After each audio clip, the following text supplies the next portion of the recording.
어느 한 마을에 나무집으로 근근히 살아가는 나이 많은 할아버지 한 분이 계셨습니다. 이 할아버지는 혼자 살면서도 늘 얼굴은 환하게 그의 입에는 찬송이 떠나지 않은 채 그렇게 사는 할아버지로 동네에 소문이 난 분이었습니다. 산에 가서 나무를 해가지고 내려올 때는 항상 교회 앞에 나무찜을 세우고 예배당에 들어가 1시간이고 2시간이고 그렇게 기도한 후에 기쁜 얼굴로 교회당을 나오곤 하시는 거예요. 날마다 이 모습을 지켜보던 목사님이 하루는 그 할아버지께 여쭤보는 거예요. 할아버지, 무슨 소원이 그렇게 많아서 늘 오셔서 기도하십니까? 그러자 그 할아버지가 이렇게 대답해요. 목사님, 저는 특별히 무엇을 달라고 기도하지 않아요. 저는 그다지 필요한 게 없어요. 저는 다만 교회 와서 하나님께 찬양하며 기도하면서 마치 하나님의 얼굴을 바라보는 마음으로 그렇게 찬송하는 겁니다. 그러면 마치 하나님께서 나를 내려다보시는 것 같아요. 그래서 자기는 하나님과 마주보는 시간을 갖고 그렇게 사는 게 저의 유일한 행복입니다. 그리고 저에게는 이제 시간이 얼마 남지 않았잖아요. 그렇게 말하고 예배당을 휙 나가서 또 집을 지고 가시는 거예요. 항상 기쁜 얼굴로 사시는 저 할아버지 얼굴을 보면서 문득 목사님은 갑자기 집으로 들어갑니다. 그리고 거울 앞에 자신의 얼굴을 비춰보면서 거울 앞에서 자신에게 이렇게 질문합니다. 내 얼굴은 어떤 얼굴로 살고 있는가? 내 얼굴은 어떤 얼굴로 살고 있을까?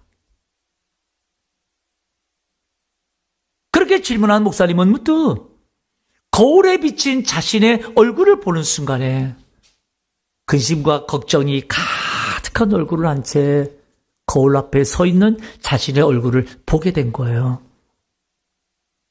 그래서 이 목사님은 곧바로 예배당에 들어가서 다시금 하나님 앞에 앉아서 찬송을 부르며 기도하기 시작했다는 거예요. 저는 이 글을 읽으면서 내 얼굴은 어떤 얼굴로 살고 있을까? 제 자신에게도 스스로 질문해 보게 되었어요. 근데 오늘 우리가 읽은 본문을 보면 왠지 우리들에게 기쁜 울림을 주는 그런 질문인 것 같았어요. 잠언 27장 19절. 물에 비치면 얼굴이 서로 같은 것 같이 사람의 마음도 서로 비치느니라 라고 말씀합니다. 여러분, 이 말씀을 보면 물에 비치면 얼굴이 서로 같은 것 같이 사람이 마음도 서로 비친다고 말해요. 그리고 보면 고대 사람들은 거울 대신에 맑은 물을 들여다보면서 자신의 얼굴을 확인했다고 합니다. 맑은 시냇물에 자신의 얼굴을 비추어 보면서 여기저기 머리 맵시도 만지고 얼굴도 살펴보는 거예요. 그러다가 물결이 흔들리면 얼굴도 흐릿해지고 물이 다시 고요해지면 또다시 자신의 얼굴을 선명하게 볼 수가 있게 되었던 거죠. 오늘 이 솔로몬의 잠언은 이렇게 물의 얼굴이 비치면 얼굴을 볼 수 있는 것처럼 사람의 마음도 이같이 비친다고 교훈하고 있어요. 이같이 비친다. 이게 무슨 말일까? 사람의 마음도 이같이 비치느니라. 성도 여러분, 우리는 오늘 또 많은 사람들을 만나며 삽니다. 오늘도 우리는 많은 사람들과 얘기하며 웃고 울며 사는 거예요. 그 속에서 우리의 마음이 물에 비치는 것처럼 내 얼굴에도 내 마음이 비친다 이 말이에요. 여러분, 이 말인즉 내 마음에 감사가 가득하면 그 사람의 얼굴에 감사가 비치겠죠? 그 사람의 말에도 감사가 나올 거예요. 또한 그 사람의 마음에 죽을 만큼 힘든 일이 있으면 뭔가 모르게 그 사람의 얼굴에도 힘듦이 비치겠죠. 그렇다면 내 마음이 내 얼굴을 만들어낸다면 나는 어떻게 살아야 될까? 나는 어떻게 해야 될까? 내 자신에게 질문하게 되는 거예요. 그런데 성경이 그 답을 주고 있어요. 성경이 그 답을 주고 있어요. 잠언 4장 23절. 잠언 4장 23절에 보니까 모든 지킬 만한 것 중에 더욱 내 뭘 지켜요? 마음을 지키는 말. 생명의 근원이 이에서 남이니라. 모든 지킬 만한 것 중에 더욱 내 마음을 지키라. 그래. 우리 마음은 단순히 감정만 있는 것이 아니라 우리 마음에는 생각과 의지, 나의 가치관, 모든 것이 담고 있지 않는가. 그래서 내 마음이 어떤가에 따라서 내 얼굴도, 때로는 내 말도, 때로는 내 행동도 그 마음이 비치게 된다면, 그래, 바로 우리 마음을 지키자. 마음을 지키자. 내 얼굴에서 예수님의 모습이 비치도록 내 마음을 지키자. 그렇게 다짐해 보게 되었습니다. 그런데 그게 결코 쉬운 일이냐 이 말이에요. 그게 결코 쉬운 일이냐. 내 마음을 지킨다는 것이 얼마나 어려운 것인지 여러분 우리는 지금껏 살면서 이미 다 알고 있는 거 아니에요? 힘든 일을 만나면 마음이 힘들고요. 속상한 일을 만나면 이 마음이 속상하고요. 때로는 억울한 소리를 들으면 이 마음이 억울한 거예요. 그러니까 우리 얼굴은요, 늘 시시때때로 변해 있어요. 그럼 어떻게 하지? 어떻게 하지? 이렇게 마음을 지키는 것이 어려운데 내 얼굴을 어떻게 만들어가지? 질문하고 또 질문하게 돼요. 저 그렇게 이 말씀을 묵상하면서 내 자신을 살피면서 그렇게 묵상하는데 그때 저는 누가복음에 등장하는 나인성 과부의 사건의 말씀이 생각났어요. 누가복음 7장에 보면 예수님께서 제자들과 함께 나인이라는 성에 가셨을 때에 때마침 장녀 행렬이 지나갑니다. 사람들이 죽은 자를 메고 나오는데 그 뒤로 따라오는 한 여인이 있죠. 그 여인은 과부이면서 죽은 아들이 독자라고 성경이 기록하고 있어요. 독자. 당시 유대 사회에서 과부요. 그리고 독자 하나를 키우면서 얼마나 그 인생이 험난했을까를 유추해 볼 수 있습니다. 그런데 그 독자가 죽었다는 거예요. 그러니 여러분 얼마나 고통스럽고 절망스러웠을까요? 그때 성경이 이렇게 기록하고 있어요. 누가복음 7장 13절. 13절에 보면 주께서 과부를 보시고 불쌍히 여기사 울지 말라 하시고, 여기 보면 주께서 과부를 보셨대요. 과부의 무엇을 보셨을까요? 과부의 무엇을 보셨을까요? 사람의 마음이 그 사람의 얼굴에 비친다고 한다면 주님은 아마도 그 과부의 절망하는, 절규하는 그의 얼굴을 보셨을 거예요. 그 절망하는 어머니 얼굴을 보시고 우리 주님이 불쌍히 여기사 울지 말라고 위로해 주시고 그의 독자를 살려주신 사건이에요.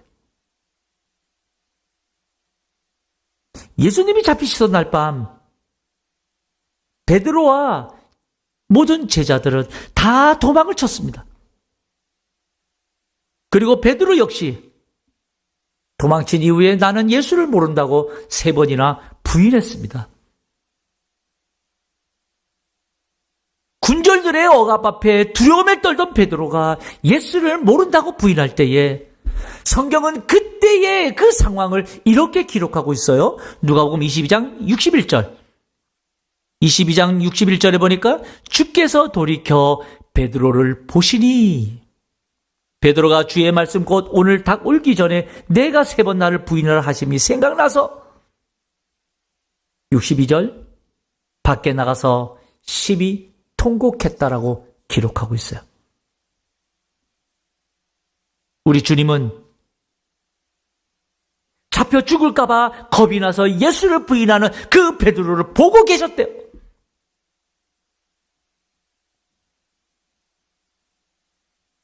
예수님은 붙잡혀 가시면서도 모든 상황에 겁먹은 베드로의 얼굴, 그 겁먹은 베드로의 표정까지도 보고 계셨대요. 그러면서 예수를 모른다고 베드로가 부인은 하고 있지만 그 마음 깊은 곳에서 죄책감에 사로잡혀 있는 베드로의 고뇌의 얼굴을 예수님이 보고 계셨대요. 그래서 예수님이 부활하신 이후에 베드로에게 나타나셔서 그에게 그 어떤 책망도 하지 않으셨습니다. 여러분, 이것이 무엇을 말해줄까요? 여러분, 우리 주님은 나를 사랑하사 내 얼굴 표정 하나하나를 다 보시고 그리고 나를 긍휼히 여겨주시는 분이라는 사실 믿으시길 축복합니다. 주님이 그런 분이다 이 말이에요. 지금도 우리의 표정 하나하나 우리 주님이 보고 계신다. 그러니 여러분, 우리는 예수님밖에 없는 거예요. 그래서 우리는 예수님을 믿고 그분 앞에 나아가는 거예요. 그러니 우리 마음에 그 예수를 가득 채워야 된다 이 말이에요.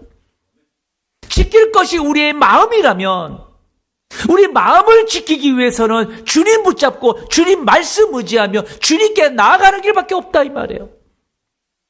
나의 근심됨도, 나의 두려움도, 나의 죄책감도 우리 주님은 다 보고 계시고, 그래서 우리 주님이 나를 불쌍히 보시사 나를 위로해 주신다는 사실 믿는 여러분 되시길 주님의 이름으로 축복합니다.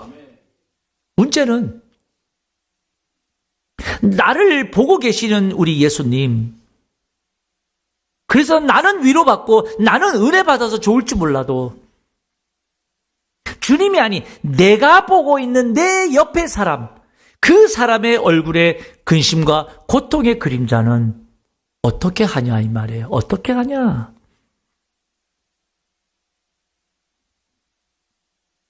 성경에 보면 느헤미야가 등장합니다.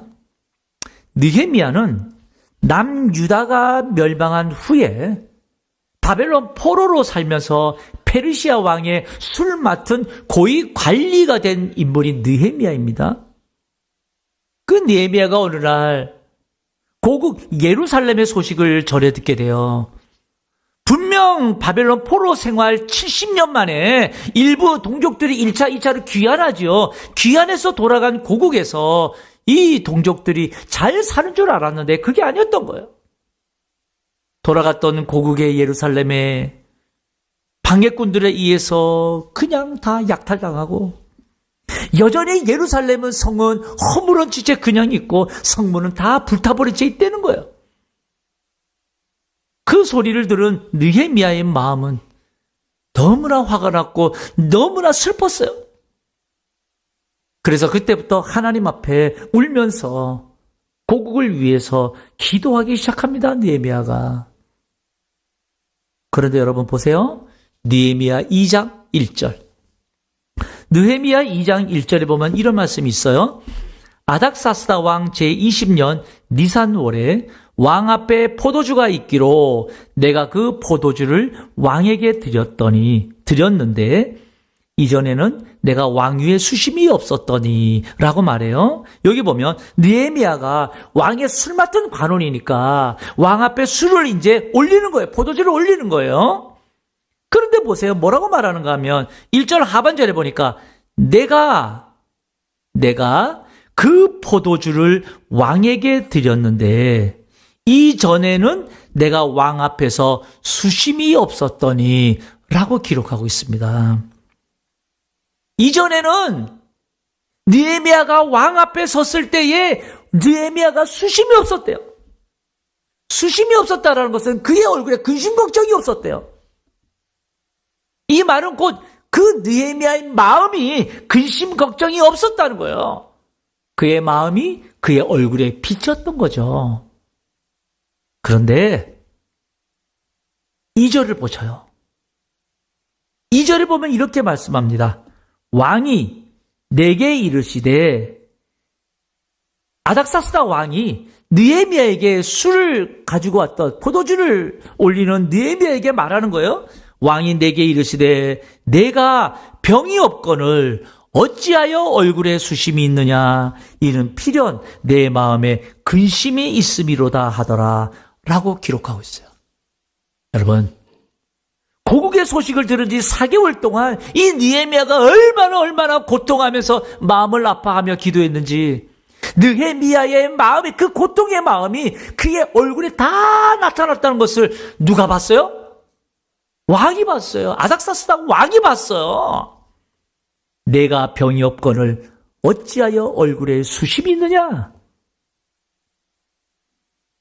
성도 여러분, 이것이 말해주는 것은 마치 물의 얼굴이 비치듯이 그 사람의 마음은 그 사람의 얼굴에 비치고, 그 얼굴을 보면 우리 모두가 누군가 다 알게 된다는 거예요.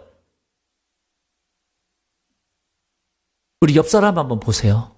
우리 옆 사람 한번 이렇게 쭉 쳐다보세요. 천사의 얼굴이 보여요? 아니면 그저 경직되고 근심 걱정 가득한 얼굴만 보여요?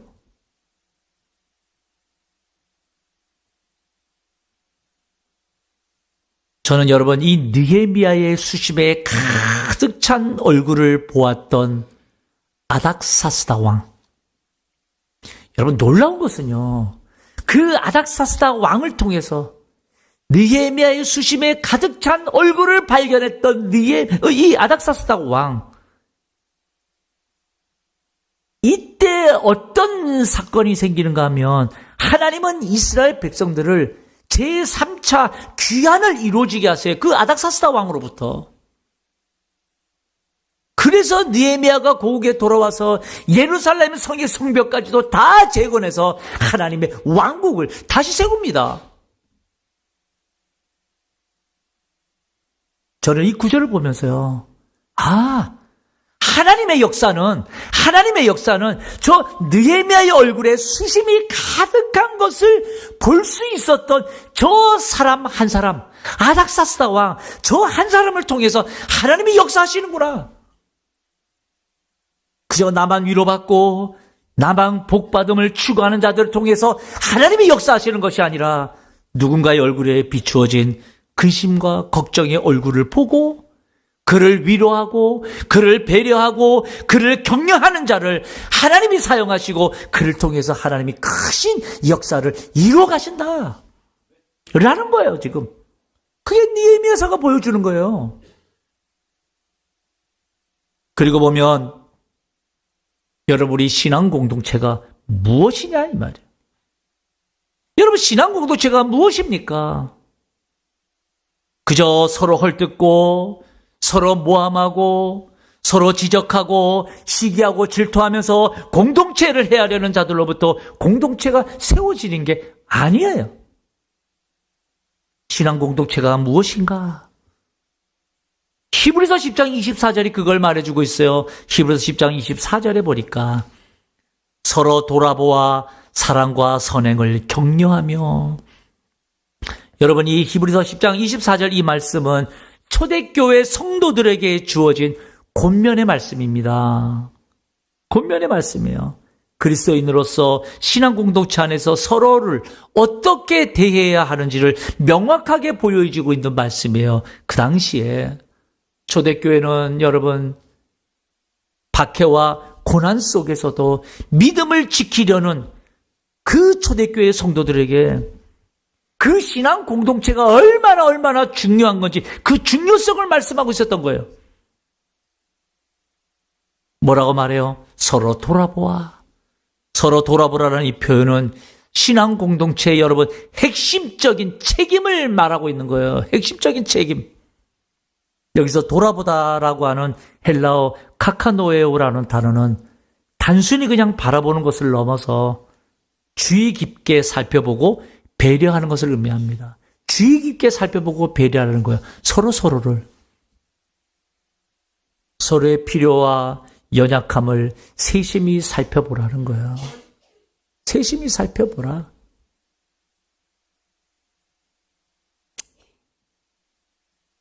우리 옆 사람 얼굴 다시 한번 보세요. 이 말씀 듣고 나서 또 보면. 좀 다르게 보이지 않나요? 내 얼굴이 근심이 많다면 옆 사람의 얼굴에도 그 얼굴 보일 거예요. 물에 우리 얼굴이 비치는 것처럼 사람의 마음도 그렇게 서로 비치게 된대요. 그렇다면 가장 먼저 언제나 나의 얼굴 표정 하나까지도 지켜보시는 그 예수님 붙잡아야 되겠죠. 우리의 마음에 그 예수를 가득 채워야 되겠죠. 예수를 통해서 내게 얻어지는 그 기쁨을 내 마음속에 채워야 되겠죠. 그게 예배 회복이에요. 여러분, 교회 존재의 목적이 뭐예요? 예배와 영혼 구원, 전도, 그 외에 뭐가 있나요? 중직자에서부터 시작해서 온 성도들이 여러분 예배 회복돼야 됩니다. 여러 여건 상황이 안 되더라도 최소한 여러분 직분자들은 한 달에 한 번 이상은 그래도 금요기도에 나오고 새벽 예배도 나오고 그래야 되는 거 아니에요? 예배가 회복돼야 된다 이 말이에요. 세상 것으로 채워질 것 같아도 아닙니다, 여러분. 그렇게 힘을 내어서 나뿐만 아니라 내 옆에 사람의 얼굴에 주님의 기쁨이 비치도록 우리가 서로 얼굴 세심히 살피는 교회 공동체가 되어야 되는 건 아니에요? 그게 여러분 교회요. 그게 신앙 공동체 아닙니까?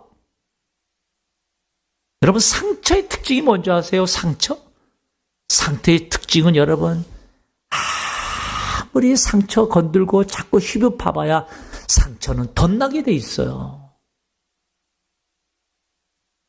아무리 부족하고 연약하고 그래서 지적해 본들 여러분 아픔만 더 커져요. 아무리 내 옳다고 지적하고 막 이렇게 해도요. 아픔은 더 커질 뿐이에요. 내 얼굴에서 무엇이 비추어질 것인지는 내 안에 내가 얼마나 예수 그리스도의 은혜로 채워지느냐에 내 얼굴이 드러날 거예요. 그게 신앙인의 얼굴에서 예수의 모습이 들쳐 비추어지는 거야. 뿐만 아니라 중요한 건 나를 통해서 주님이 응답하시고 역사하시는 것은 다른 게 아니에요. 서로 돌아보고 격려하고 배려하는 또 다른 아닥사스다를 통해서 하나님이 역사해요. 아닥사스다가 느헤미야의 그 얼굴에 수심이 가득한 걸 보고서 하나님의 3차 귀환의 놀라운 역사가 이루어지고 이스라엘 나라가 다시 재건돼요. 그런 여러분 결국 거울에 비친 나의 근심된 얼굴은 나만의 얼굴이 아니라 우리 신앙 공동체 안에 있는 어느 누구의 얼굴이 될 수 있어요. 그 얼굴은 내 옆 사람의 얼굴에서도 보이고요. 앞 사람에서 얼굴에서 보이고요. 이 목사의 얼굴에서도 보일 거예요. 연말이 되면 얼마나 가슴 졸이고 있는지.